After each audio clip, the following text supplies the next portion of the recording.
دلی کی حکومت سیکولر ہاتھوں سے چھن کر ان ہاتھوں میں جا چکی ہے جو مسلم قوم کا اعلان یا دشمن ہے، اور اس کی یہ دشمنی صرف زبانی نہیں ہے بلکہ عملی طور پر اسے ثابت بھی کر رہے ہیں۔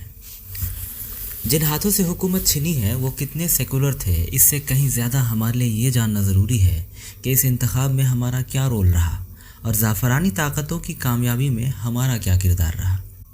ساتھ ہی ہمارے لیے یہ بھی جاننا ضروری ہے کہ اس انتخاب میں ہمارے لیے کیا کیا امکانات تھے اور ہم نے کہاں کہاں غلطیاں کی۔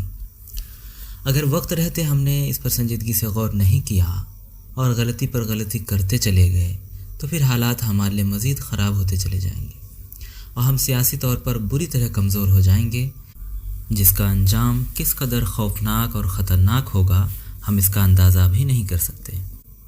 مولانا ابوالحسن علی رحمۃ اللہ علیہ نے کہا تھا کہ قوم کو 5 وقتہ نمازی نہیں بلکہ تہجد گزار بنا دیا جائے، لیکن ان کے سیاسی شعور کو بیدار نہ کیا جائے تو نماز تو دور اذان پہ بھی آفت آ جائے گی۔ ہم بہت آسانی سے حالات کا ذمہ دار دوسروں کو ٹھہرا دیتے ہیں، لیکن ہم اپنے گریباں پر نہیں جھانکتے۔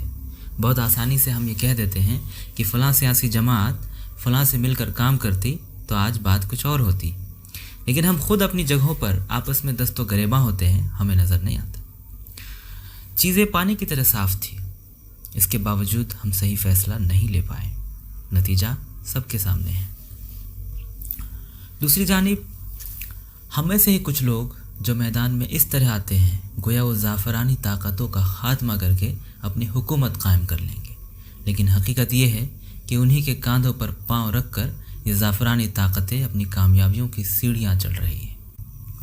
لڑ تو وہ 2 ہی جگہ سے رہے تھے اور کیمپین بھی 2 ہی جگہ سے کر رہے تھے، لیکن بھارت کی کرمٹ، ایماندار اور غیر جانبدار میڈیا ان کے پیغام کو، ان کی ایک ایک نقل و حرکت کو دنیا کے کونے کونے تک پہنچا رہی تھی۔ ذرا غور کریں کہ جیل میں بند لاچار اور مجبور لوگوں کو امیدوار بنا کر میدان میں اتارنے کے پیچھے کس طرح کی عقل مندی کار فرما تھی۔ وہ اتنے ہی طاقتور تھے کہ انہیں جیل سے انتخاب لڑا سکتے تھے تو ان کی رہائی کیوں نہیں کرا دی۔ جس طرح سے ان مجبور اور لاچار لوگوں کی مجبوری کا فائدہ اٹھایا گیا، یہ بے حد شرمناک ہے، اور اس سے بھی زیادہ شرم کی بات ان لوگوں کے لیے ہے جو اس صورتحال پر ان کی حمایت کرتے ہوئے نظر آ رہے ہیں۔ فرض کیجئے کہ وہ جیت گئے تو کیا اس سے وہ جیل سے رہا ہو جاتے یا پھر جیل میں رہ کر قوم کی نمائندگی کرتے؟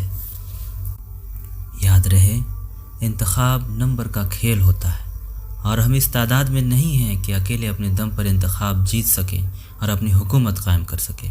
البتہ صحیح حکمت عملی سے ہم اپنی نمائندگی ضرور بنا سکتے ہیں۔ اس ایپیسوڈ میں اتنا ہی، شکریہ۔